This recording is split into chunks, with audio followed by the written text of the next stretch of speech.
Jon Heyman of the New York Post joins us now. And John, you wrote an article today about Kodai Senga, new Mets pitcher that they signed over from Japan. And you had mentioned in the article that there were some iffy physicals about Kodai Senga before he signed the deal with the New York Mets. What more can you tell us about this?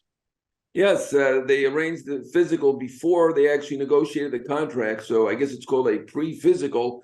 And this way they did avoid some drama.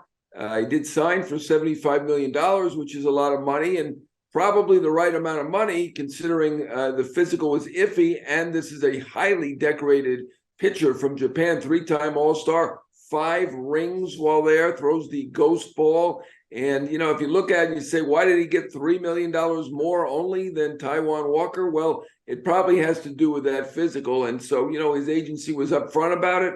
The Mets negotiated knowing everything that was going on and that there was some wear and tear on the arm, which probably isn't unusual. If you go back and look at a lot of the Japanese pitchers, he's only 29, but they throw a lot of innings and early. That's why over here in MLB, they really protect the pitchers and limit their pitches and limit their innings.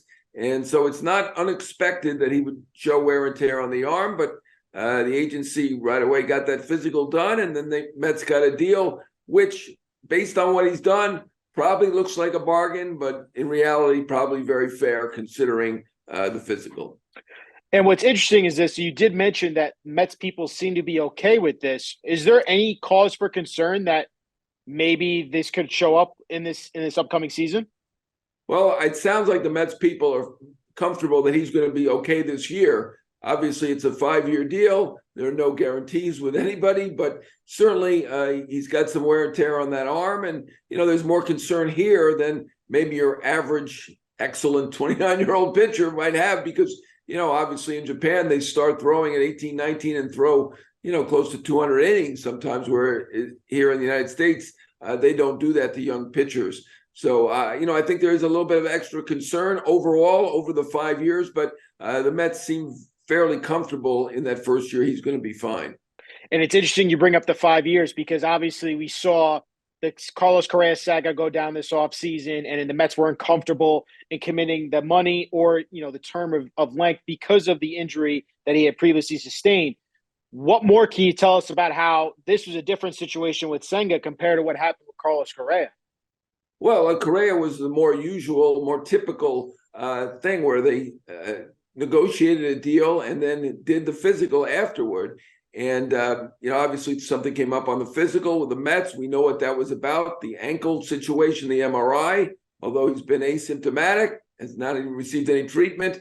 The Mets were the second team to find this issue with the ankle. I know that the Correa camp says that the Mets relied on the same doctor as the Giants. So the result, not surprisingly, was the same. Mets people they don't say much about it. They kind of suggest that they did talk to more than that one doctor and came to this conclusion as well, although Correa had several doctors saying that he was likely going to be fine and is a very tough guy who can play through injury. But as it turned out, as we know, we ended up going back to the Twins and got a great deal despite having 2 quote-unquote failures in physicals, $33.3 million a year, more drama, and I'm sure more anxiety for him. But in the end, he's one of the highest paid players in the game per year and likely will get a 10-year deal for $270, but 6 years, $200 million guaranteed. Just a lot more drama, but a lot more money too. A lot more money indeed. And John, obviously this is going to be something we're going to pay attention to. Spring training is only 2 weeks away. Thank you as always, man. All right. Thanks, Ryan.